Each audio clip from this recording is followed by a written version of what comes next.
So guys, it's Sir MJL again and we're back for another video. May lamok na lumilipad sa mukha ko. So, 2026 na. If ako tatanungin nyo, ano bang magandang motor ngayon 2026? Walang iba kundi ADB 160 pa rin. If I can go back 1 year ago and may pera ulit ako para bumili ng bagong motor this year, ADB 160 pa rin. Either yung standard version niya or yung road sync. Kasi all-out performance talaga si Honda ADB 160. Subukan na to guys. Long ride, off-road, city ride lang. Wala akong masabi. Lalo na nung nagbaha. Kakaulan lang, binaha kami sa Valenzuela.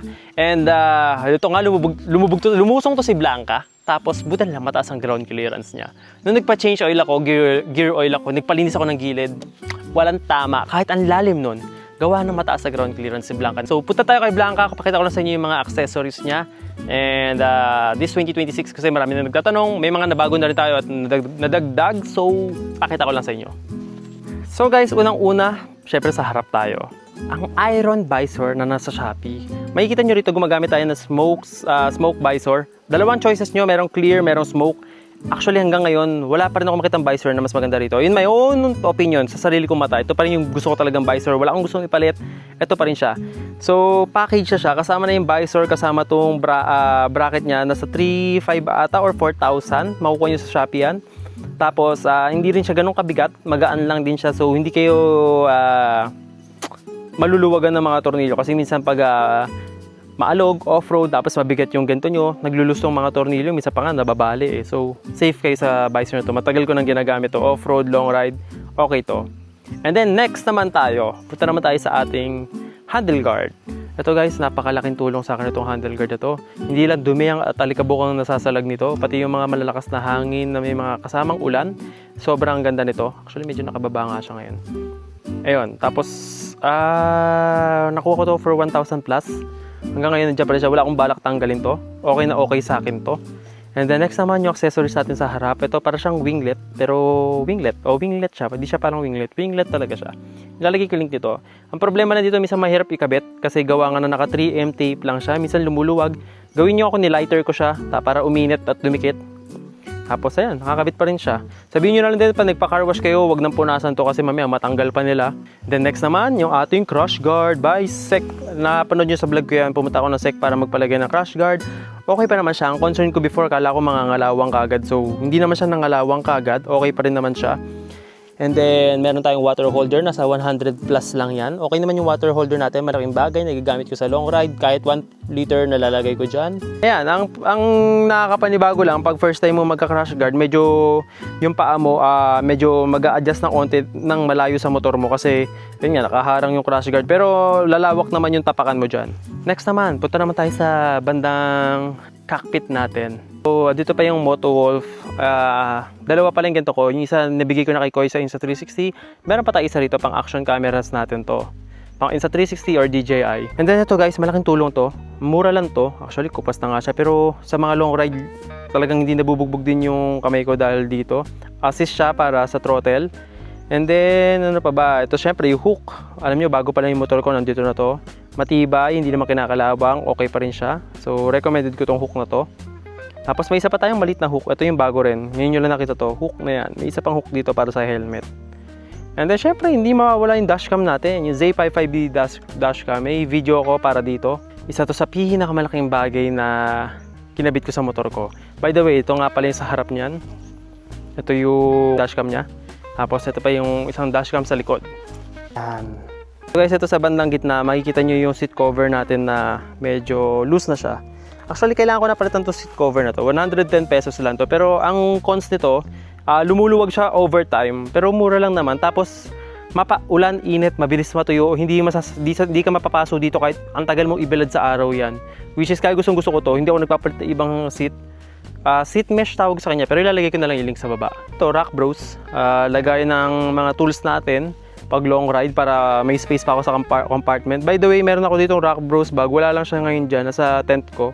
Ilalagay ko na yung link. Nakikita nyo naman sa isang video ko yun eh. So, syempre, K3 bracket tayo. Ayan, K3 bracket. Actually, sa SEC lang ako, dun lang ako nalungkot. Kasi nabiyakan na ako ng K3 ay ng SEC bracket before sa PCX 160. Kahit walang laman yung box ko, pila na lang siyang bumigay, nabiyak. Ayoko na nun. Kaya lumipat ako sa K3. Pero syempre yung box natin, SEC pa rin. Okay naman ang SEC, yun nga lang, mura siya pero may times na yung quality ayun, nga, yung nakita nyo nangyari sa before ko sa PCX 160. Tapos kung pupunta naman tayo sa gulong, ang gamit ko ngayon is Westlake. And from Shoti Motorcycle Parts and Accessories, ito yung off-road tires nila. And to be honest, marami namang gulong na magaganda. Maraming pwedeng ibagay dito kay Honda ADV 160.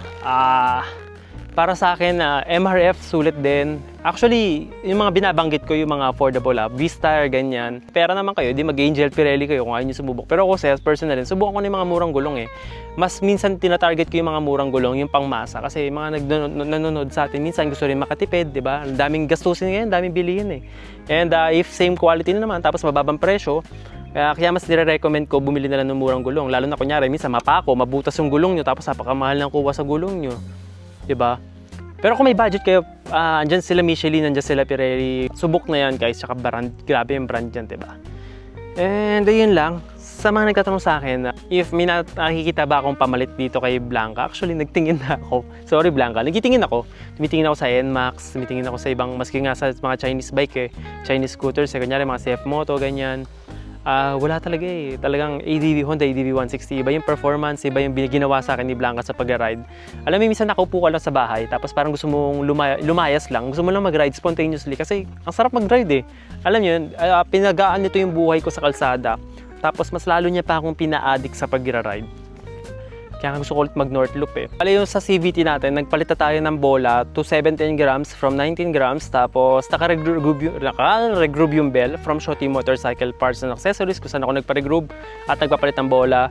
And sobrang nakuha ko yung hinahanap ko kay Blanca. Nabibitin talaga ako sa ADV 160. Oo, mahina siya sa hatakan, mahina siya sa paahon.